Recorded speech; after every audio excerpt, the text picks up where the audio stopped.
Hey folks, this is Rhykker with a video on the latest Diablo 4 developer update. The main topics were seasons and the battle pass. During this dev livestream, we learned roughly when Season 1 will launch and exactly how pay-to-win Diablo 4 will be. Also, they may have accidentally leaked what the theme of Season 1 will be. On the panel was Diablo community lead Adam Fletcher, Diablo franchise general manager Rod Ferguson, Diablo 4 associate game director Joe Pipora, and Diablo director of product management Kagan Clark. Now, before they dove into the meaty discussion about seasons, one thing they clarified was that any purchases made on one platform will apply to other platforms. In other words, if you buy something on the Battle Pass on PC, that will transfer your progress onto PlayStation. Diablo 4 is fully cross-platform, it's cross-progression. This includes the Wolf Pack from the beta. This includes the cosmetics you get via the Ultimate Edition, so you can buy one Ultimate Edition on PC, and then a regular edition on PlayStation, and you can still get those cosmetics on PlayStation. The only thing that will not transfer is the early access. So whatever platform you want to play before the actual launch of the game, to get those few days early access, you would have to get that on your platform of choice. Alright, on to talk about seasons. We got confirmation that Season 1 will begin in mid to late July. So that's about a month and a half, max 2 months after the launch of Diablo 4. That gives people enough time to complete the campaign, gives the devs enough time to respond to player feedback, fix any balance issues, fix any bugs, ensure that Season 1 has a very smooth launch. There will be 4 seasons per year on a quarterly basis, so 3-month seasons. Then they explained that every season is built around a theme, and that theme effectively informs all the decisions from a design perspective around that season, from the cosmetics to the gameplay elements to the mechanics to the quests. There will be new story that comes with the seasons, but it will not be main campaign story. So the campaign will continue to evolve over the course of expansions, but not during seasonal content, so the main narrative of Lilith and Anarius. But what will come with seasons is new narratives and stories, again built around that seasonal theme, new quests that introduce you to the mechanics. Every season will basically be its own self-contained story. So they gave as an example, that is not the real example, if Season 1 had zombies as a theme, then the questline would involve zombies rising up throughout the world, and the battle pass could have zombie-themed cosmetics. They were very adamant that zombies are not the theme of Season 1, and as they showed different slides, different images with spoiler tags hiding things, one thing that they didn't hide was this image here in the background, and this appears very much to be Mephisto, the Lord of Hatred, whom we killed in Diablo 2, but now all the great evil souls are free. We know that they're free to come back and respawn. There already were theories that Mephisto would make an appearance in Diablo 4, so could Season 1 be the Season of Hatred?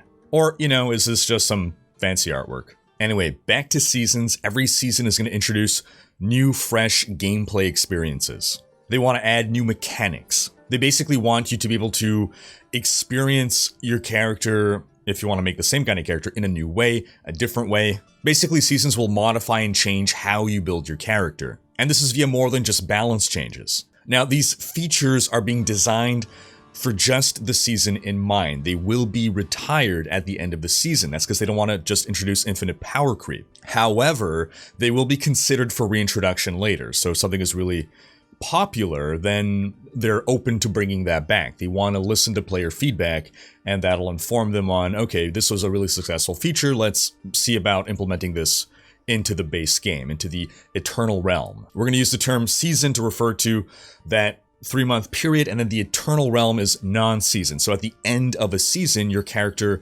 is then shunted onto the Eternal Realm, and you're free to play either on the Eternal Realm or in a season. But you cannot bring an Eternal Realm character into a season. But some of these mechanics will change the way your gear may work or your skills may work. Seasons also come with a seasonal progression system. You have the season journey that'll be similar to Diablo 3's, which is basically a set of objectives to complete throughout the season for rewards, but different from Diablo 3's, you don't have to get every objective. It'll be like, do, 7 out of these 10 things, for argument's sake. So if there's one thing you really don't want to do, like PvP, you don't have to do that objective. And you'll want to progress through the season journey because of the rewards, which could include something like, at the end of a chapter, a big pack of crafting materials. You could also unlock legendary aspects this way. In fact, as they add new legendary items and legendary powers into the game, instead of those new legendary powers being attached to existing dungeons, because normally you complete a dungeon to unlock a legendary aspect into your Codex of Power, now you can get it through the season journey, and these will generally be tied to the new legendary aspects or powers being added to the game as part of a season. Not all, but some of them will be added to the Codex of Power. Now, another reason for doing the season journey is that every objective you complete gains you something called favor. And this is the tie-in to the Battle Pass. Favor is what moves you along the Battle Pass. Now, the Battle Pass has one free tier and two paid tiers. You have your premium tier and your accelerated premium tier. Now, again, to advance along the Battle Pass, you're going to need to gain favor, and you gain favor either by completing objectives in the season journey or just by playing a seasonal character through regular play. Things that you will be doing as part of regular play will earn you favor. So the free track is obviously free. The premium track is going to be roughly $10 US, and the advanced premium track is going to be about $25, and that includes a 20 level skip, so you just zip ahead instantly 20 levels on that premium battle track, and there's also a special cosmetic attached to that advanced battle pass. The free track has a total of 27 tiers to get through, and what you get on the free track is something called Smoldering Ashes. Smoldering Ashes are how you will buy power, but there is no way to spend money to get Smoldering Ashes.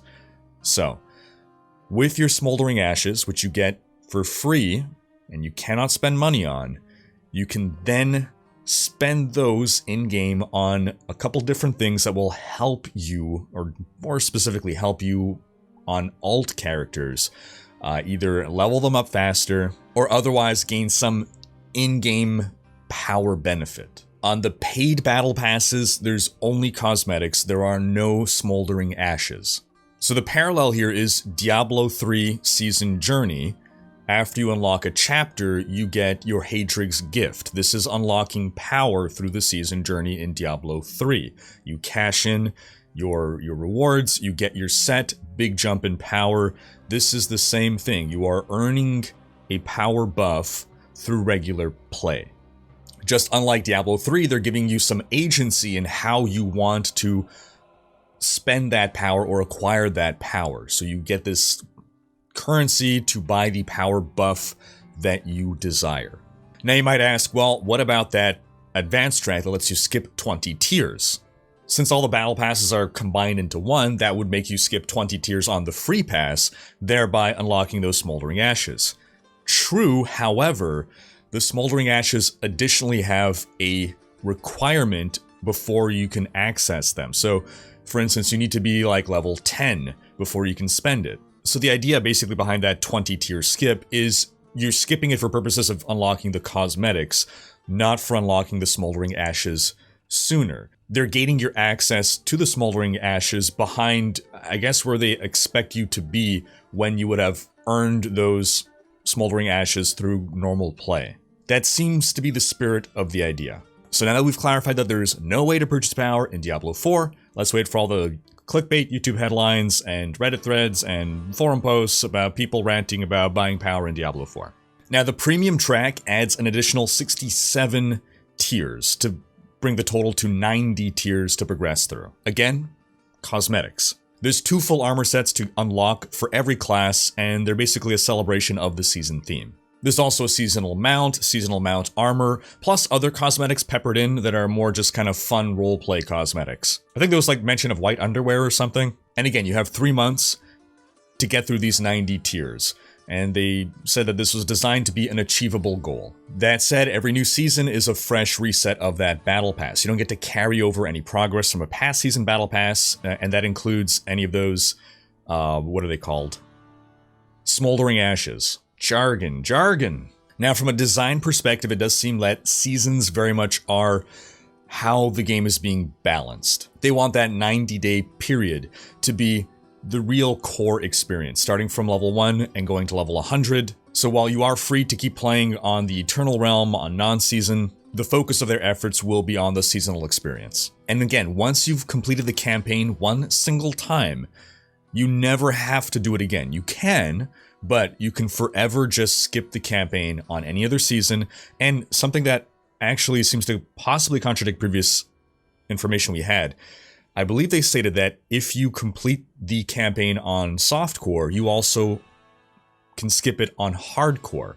I thought that they said you had to do one campaign skip on softcore and one on hardcore, but that does not appear to be the case apparently. Now, if you don't skip the campaign, the seasonal content only unlocks after you've completed the campaign. So that's an extra incentive to, you got a month and a half before Season 1 starts to finish the campaign. That's plenty of time. Get the campaign done so that when Season 1 launches, you can go boom right into non-campaign mode and start experiencing the new content. Another reiteration, at some point in the campaign, you unlock a horse, which is estimated to be around level 30, but that really depends on how you play through the game. If you, are just beelining the campaign, maybe it'll be sooner. If you're skipping, or if you're not skipping and doing all the side content, it could be later. But once you reach that point in the campaign where you unlock the horse, it is then unlocked for all future characters.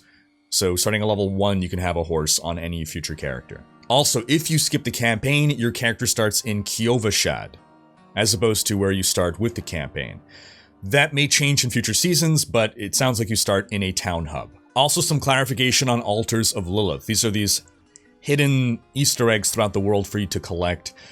When you collect one, you get a permanent stat boost to all your characters, and you also get something called Renown. Now, the permanent stat boost that you get for an Altar of Lilith is unlocked forever, across all seasons, across all characters. But Renown operates differently. Renown is something that is character-based. The thing is, there's a lot of different ways to get Renown. So you could collect the Altars of Lilith again just to get that extra Renown, but there's plenty of other things you can do to get Renown. So once you've gotten Altars of Lilith one time, it's basically your choice whether you ever want to get them again. Seasons will also introduce quality of life features. If a bug fix needs to happen, they'll react to that as soon as possible, but things like balance changes or, major quality of life stuff is going to happen more on a seasonal basis. One thing that they discussed, kind of pulling back the curtain a bit, is that they basically have two teams working on seasons that leapfrog each other. So they have one team working on Season 1 and they have one team working on Season 2. So both seasons are in the works at the same time, so that Season 2 is ready to go as soon as Season 1 is done. But this also means that some things that you hope might come to the game sooner might come a bit later, just because, again, both, two seasons are being worked on at the same time. If something is an emergency, of course, they'll push it through the pipe, but, for instance, leaderboards are unlikely to come in Season 2. They're definitely not coming Season 1. They understand that it is a highly desired feature. They've heard that. They are working on it. It's on their list, but it won't be Season 1, and it is unlikely to come in Season 2 either. Just because, again, those are already quite far into the pipe. Another thing they covered on the stream was basically showcasing the free transmogs versus the paid cosmetics. People, have been saying, oh, like all the gear you're going to find is going to be garbage. You're going to look like garbage. Only the paid transmogs will be the good cosmetics. That is absolutely not the case. They did some side-by-sides. There are hundreds of transmogs you can have access to just in-game from salvaging gear without spending a dime. And what the shop offers is not intended to be, it's not designed to be better-looking transmogs, but more specific transmogs, more specific cosmetics tailored around specific fantasies. So, for instance, a Thunder Goddess Sorcerer kind of cosmetic. And the idea, of course, is that all these things are grounded within the fantasy and world of Diablo 4. So you're not going to get a Power Rangers skin. And when you buy a cosmetic, it becomes like a transmog. In other words, you can mix and match pieces however you want. It's also unlocked forever. It's not just on that one character. It's not buy once per transmog. You buy that cosmetic once, and it is unlocked as a transmog in perpetuity across all your characters. Some of the transmogs are specific to certain classes, in which case, you can't use a necromancer transmog on a barbarian, but at least all the free-to-acquire cosmetics, I believe, are for all classes. Rather, to clarify, the cosmetics that you unlock via the battle pass are class agnostic, but the ones that you purchase in the shop outside of the battle pass, because there is a shop where you can buy cosmetic skins, those will generally be class specific. Then outside of the shop, different regions in the world have gear that drops in a certain cosmetic style. So items that drop in the Fractured Peaks will look different from items dropped in Hawazar or Skosglen. So depending on where you're farming, that's where you're going to farm your Transmogs. And this extends not just to base gear, but also to legendaries. And a clarification on those legendaries. Every season, new unique items and new legendaries will come to the game. Those will go to the Eternal Realm. Those will not be season-only features. It's also possible that some side quests will be added permanently into the game. The devs reiterated that at level 100, there is a level 100 pinnacle boss that serves as basically the final ultimate uber fight in the game, your final test, if you will. But they also want seasons to add other aspirational challenges. What they don't want seasons to do is add more stuff that makes it take longer for you to get through the content of the game.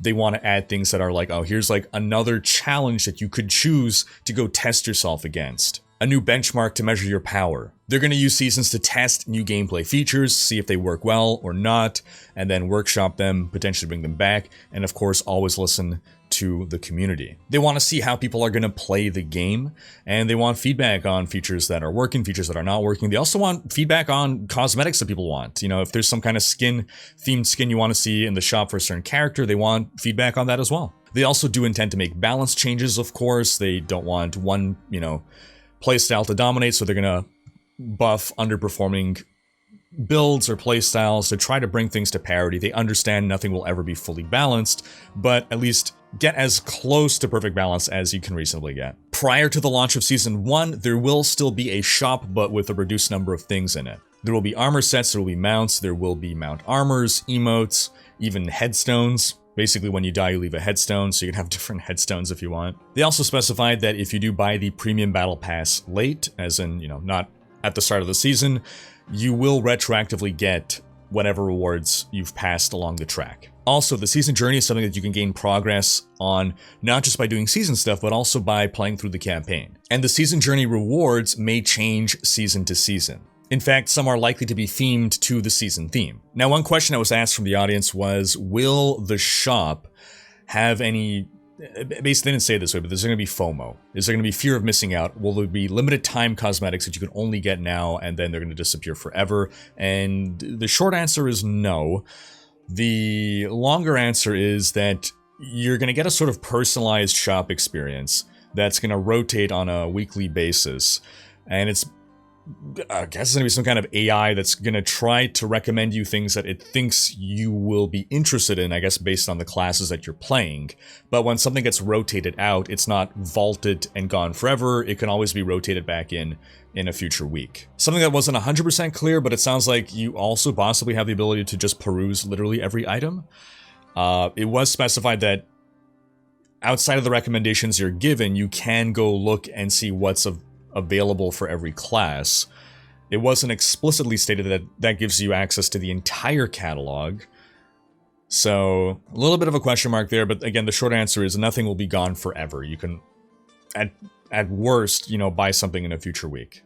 Effectively, it's just that there's only so much screen real estate and they don't want to bombard you with, oh, here's 200 cosmetics after this game has existed for, a year. Now, outside of the shop, there are also unlockable cosmetics through challenges or achievements. Some trophies, some mounts, some titles you'll get just by achieving things in the game. One example being in the upcoming Server Slam, if you defeat a Shava while you are level 20 and not one single level lower, you will get the special Cry of a Shava mount trophy. And seasons will explicitly include new titles as well. Titles is something that maybe you didn't notice, but on your character you can pick, I think it's a prefix and a suffix to name your character, and there's a lot of fun names you can come up with there. I think Trash Goblin was one of them, maybe? And as a point of clarification, if you skip the campaign, you're still starting at level 1. You cannot start at higher level than level 1. And as a heads up, the pre-download for the Server Slam beta is already available. Server Slam starts Friday at 12 p.m. Pacific. That's noon, and it'll end on Sunday, May 14th at the same time. And as that wraps up this video, just to note that this is the final dev update before the game releases. These will continue post-release, but we're not going to hear from them again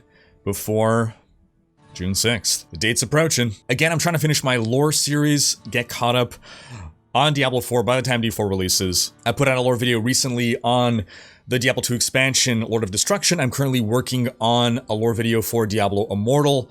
Diablo 3 will come next, and then we should be caught up. But what do you folks think of this dev update? Sound off in the comments with your thoughts. Thanks for watching. Special thanks to my Twitch, Patreon, and YouTube supporters for making these videos possible. If you like what you see on this channel and want to support the creation of more content, you can consider pledging on YouTube or Patreon and unlocking behind-the-scenes content, monthly virtual hangouts, and more. If you enjoyed this video, please share it. Check out these other videos, and subscribe to join Rhykker's Raiders for more Diablo content.